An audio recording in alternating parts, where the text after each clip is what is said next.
নমস্কার। শুরু করা যাক আজকের গল্প ক্ষত। স্বভাব মতো রাতে ৬টা রুটির গোলা করল তিস্তা, তারপর ঘোর কাটল। না, আজ তো শাশ্বত রাতে অফিস থেকে ফিরবে না। শুধু আজ কেন, কোনো দিনও ফিরবে না। কি ভাবছেন, মারা গেছে তাই তো? না না, সেরকম কোনো ব্যাপার নয়। সে বন্ধুর স্ত্রী নবনীতার প্রেমে এতটাই মজেছে যে নিজের স্ত্রী কন্যাকে ছেড়ে আজ সকালেই বরাবরের মতো নবনীতার সাথে কোথাও নতুন ঘর বাঁধবে বলে চলে গেছে। নবনীতাও নাকি নিজের স্বামী সন্তান ছেড়ে ছুটে আসবে শাশ্বতর কাছে। কেন ছেড়ে যাচ্ছ আমায়? তিস্তা জানতে চাওয়ায় শাশ্বত বলেছিল, দম বন্ধ লাগে আমার তোমার সাথে। নবনীতার চোখে কিসব যেন খুঁজে পেয়েছে বলছিল শাশ্বত। কথাগুলো ঠিকঠাক কানে ঢুকছিল না তিস্তার। কেমন যেন মনে হচ্ছিল কানে তালা লেগে গেছে। শুধুমাত্র এটা ভেবে মনটা বারবার ডুকরে কেঁদে উঠছিল যে ভালোবাসার মানুষটা আজ থেকে অন্য কারুর হয়ে গেল। কিছুদিন পর ডিভোর্স পেপার পাঠিয়ে দেবে বলেছে শাশ্বত। বাড়িটা যেহেতু তিস্তার বাবার, তাই সেটা তিস্তার নিশ্চিন্ত আশ্রয়। মা বাবা কবেই চলে গেছে। একমাত্র মেয়ে পর্ণাকে নিয়ে এই এত বড় জীবনটা কাটাতে হবে তিস্তার। তবে মেয়ের সাথে প্রতি সপ্তাহে একদিন দেখা করবে শাশ্বত। মেয়ে অন্তঃপ্রাণ। মেয়েও রাতে বাবাকে জড়িয়ে ধরে তবে ঘুমবে। শাশ্বত সকাল ৯টায় বেরিয়ে যাওয়ার পর ১০ বছরের পর্ণা তিস্তাকে জিজ্ঞেস করেছিল, মা, বাবাইয়ের দম বন্ধ লাগে কেন? দম বন্ধ মানে কি? তিস্তা বলেছিল, সাফোকেটেড।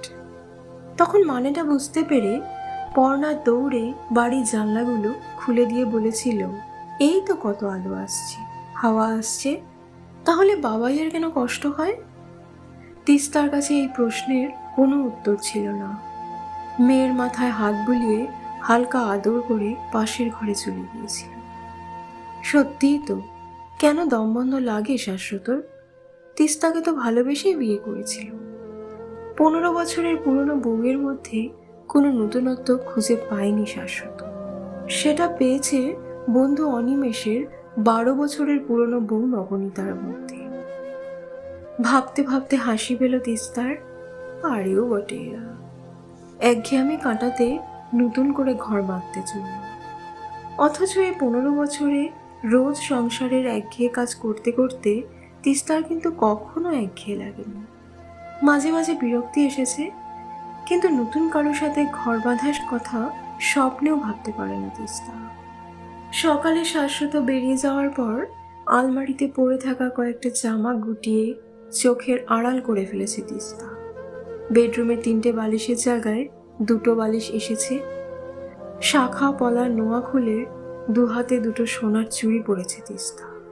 ঢং করে আর বউ সেজে লোক হাসিয়ে লাভ কি? বাবা যা রেখে গেছে তা দিয়ে দিব্যি চলে যাবে মা মেয়ে। তাই শাশ্বতর কাছে কোনো দাবি করেনি তিস্তা। তবুও শাশ্বত বলেছে মেয়ের উপর ওর দাবি আছে, তাই পর্ণার সবকিছু শাশ্বতই করবে। এতে কোনো বাদ সাধেনি তিস্তা। বাবা মেয়ের ভালোবাসায় বাধা হয়ে দাঁড়াতে চায়নি। এখন প্রায় রাত ১০টা। পর্ণাকে অনেকক্ষণ ধরে ঘুম পাড়ানোর চেষ্টা করছে তিস্তা। কিছুতেই ঘুমোবে না মেয়ে। বাবা সত্যি আসবে না মা? একই প্রশ্নে জর্জরিত করছে তিস্তাকে। কতবার না বলবে মেয়েটাকে? মাথা যন্ত্রণায় ছিঁড়ে পড়ছিল তিস্তার। হঠাৎই বাইরে তুমুল বৃষ্টি নামলো, সাথে ঝড়ও উঠল। নিজেকে আরো যেন একা মনে হচ্ছিল তিস্তার। ভুল করে বেশি করে মাখা আটার গোলা ফ্রিজে তুলতে যাবে, তখন হঠাৎই বেল বাজল। কে এলো এত রাতে? চমকে বলে উঠল তিস্তা। কে আবার? বাবাই এসেছে।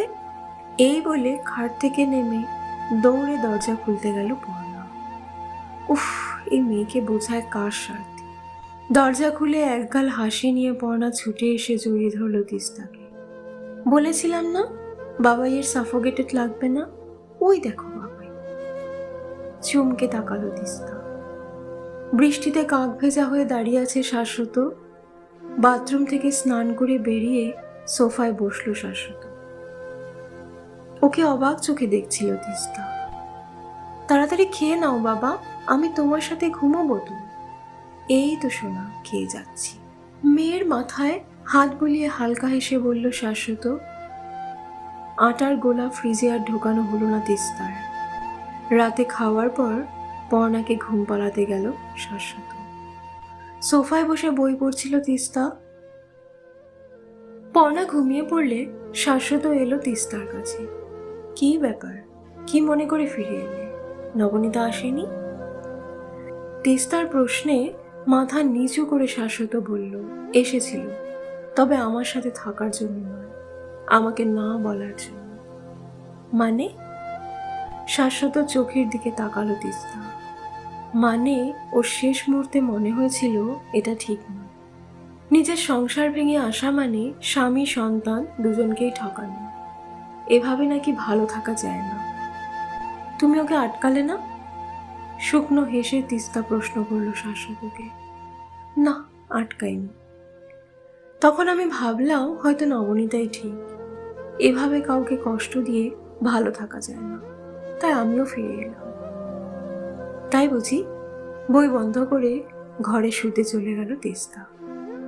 পরের দিন সকালে পর্ণা ঘুম থেকে উঠে তিস্তার কাছে এসে বলল, আবার তুমি আগের মা হয়ে যাও না প্লিজ।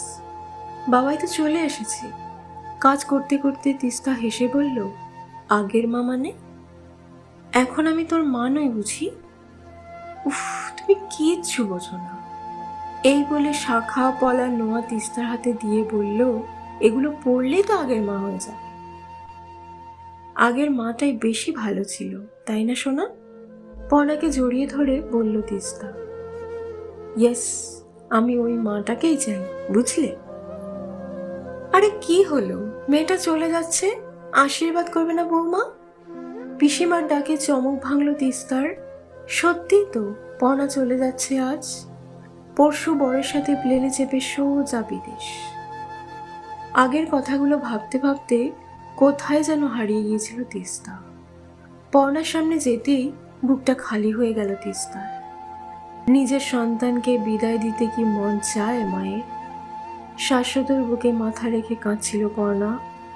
তিস্তাকে দেখে ছুটে এসে জড়িয়ে ধরে হাউ হাউ করে কেঁদে উঠল পর্ণা। কান্না বুকে চেপে তিস্তা বলল, এভাবে কাঁদতে নেই মা, নতুন জীবন শুরু করতে যাচ্ছিস তুই, চোখের জল ফেলতে নেই। আমরা দূরে থেকেও তোর মনেই থাকবো সোনা। প্রথা পালন করে পর্ণা বিদায় নিল। এই কি অলক্ষণে কথা! চোখ কপালে উঠল পিসিমার। নিজের স্বামীকে বলছো চলে যেতে? কেমন মেয়ে মানুষ গো তুমি! মানছি কোনো এক সময় ভুল করেছিল, কিন্তু আবার তোমার কাছেই তো ফিরে এসেছিল। আমরা কখনো স্বামীর দোষ ধরিনি, বুঝলে? তোমাদের মতো অত লেখাপড়া শিখিনি তো, তাই নিজের ঘর ভাঙিনি। মেয়েটার বিয়ে দিয়ে কোথায় দুটিতে তীর্থ করে বেড়াবে তা না, এখন স্বামীকে বলছো চলে যাও। ধন্যী মেয়ে বাপু তুমি। মেয়েটার কথা ভেবেও তো থাকতে পারতে একসাথে। এত বছর তাই তো ছিলাম পিসিমা। পর্ণা আমায় শাখা সিঁদুর করে দেখতে চেয়েছিল, ঠিক তাই করেছি, যেমনটা ও চেয়েছিল। যেদিন শাশ্বত চলে গেল সেদিন সকাল 9টা থেকে রাত 10টা, এই 13 ঘন্টা আমাকে একা হতে সাহায্য করেছিল। নিজের বিবাহিত হওয়ার সমস্ত চিহ্ন নিজে হাতে শেষ করেছিলাম। শাশ্বত যে আমার নয়, অনেক যন্ত্রণা নিয়ে এই কথাটা নিজের মাথায় বসিয়েছিলাম। আমার স্বামী অন্য কাউকে ভালোবাসে, এই চরম সত্যিটা মেনে নিতে বুকে বড্ড লেগেছিল। তারপর হঠাৎই আপনার ভাইপো ফিরে এলো। তবে ঘরে ফিরলেই কি আর মনে ফেরা যায় বলুন তো পিসিমা? যে মানুষটা আমাকে ছেড়ে অন্যের সাথে সংসার করতে গিয়েছিল, সে ফিরে আসার পর আনন্দে ডগমগ হওয়া যায় কি আপনি বলুন তো? আজ যদি নবনীতা নিজের সংসারে না ফিরত, তাহলে কি শাশ্বত ফিরত? নয়তো নবনীতা চলে গেল বলেই ও চলে এলো ওর নিশ্চিন্ত আশ্রয়, যেখানে ওর একসময় দম বন্ধ লাগত। আজ যদি শাশ্বত জায়গায় আমি ফিরে আসতাম, আপনার ভাইপো আমায় ঘরে তুলতো তো, নাকি ভ্রষ্টাচারী তকমা দিয়ে দূর করে দিত? কোনটা? তিস্তার কথায় পিসিমা মুখ বেঁকিয়ে বললেন, তুমি বড্ড মুখে মুখে কথা বলো বৌমা। মেয়েটার কথা তো ভাববে নাকি? ভেবেছিলাম বলেই তো একটা সুস্থ শৈশব দিয়েছি ওকে, পিসিমার চোখে চোখ রেখে বলল তিস্তা। তবে পরে যখন পর্ণা সব জানতে পারবে, আশা করি ও আমায় ভুল বুঝবে না, কারণ ও এখন নিজেও তো কারো স্ত্রী। প্রতারণার যন্ত্রণাটা বোধ করি পর্ণা বুঝবে। শাশ্বত পাশের ঘর থেকে বেরিয়ে এসে পিসিমাকে বলল, তিস্তাকে কিছু বলো না পিসিমা, আমার ফেরার রাতেই চুক্তি হয়ে গিয়েছিল আমাদের মধ্যে। পর্ণার নতুন জীবন শুরুর দিনেই আমার এই বাড়িতে ডিম ফুরবে। তিস্তা ঠিকই বলেছে পিসিমা, নবনীতা নিজের সংসারে না ফিরলে আদৌ কি আমি ফিরতাম? চলি তিস্তা, এত বছর অপছন্দের মানুষটার সাথে ভালো থাকার অভিনয় করার জন্য ধন্যবাদ। ভালো থেকো, এই বলে বেরিয়ে গেল শাশ্বত। উফ, বড্ড দমবন্ধ লাগছিল এতগুলো বছর। বারান্দায় গিয়ে প্রাণ ভরে শ্বাস নিল তিস্তা। তারপর নিজের জন্য কফি বানিয়ে ল্যাপটপ খুলে বসলো তিস্তা। পর্ণাকে মেইল করে সব জানাতে হবে যে, তবে এখনই নয়, কিছুদিন বাদে পাঠাবো। তবে শুরু করতে ক্ষতি কোথায়? কত না বলা কথা যে জমে আছে বুকের ভেতর। এই ভেবে লেখা শুরু করলো তিস্তা, নিজের মনের কথা, সত্যি কথা। গল্পটি এখানেই সমাপ্ত। যদি গল্পটি ভালো লেগে থাকে তাহলে লাইক, শেয়ার আর কমেন্ট করবেন, আর চ্যানেলটি অবশ্যই সাবস্ক্রাইব করে রাখবেন। ধন্যবাদ।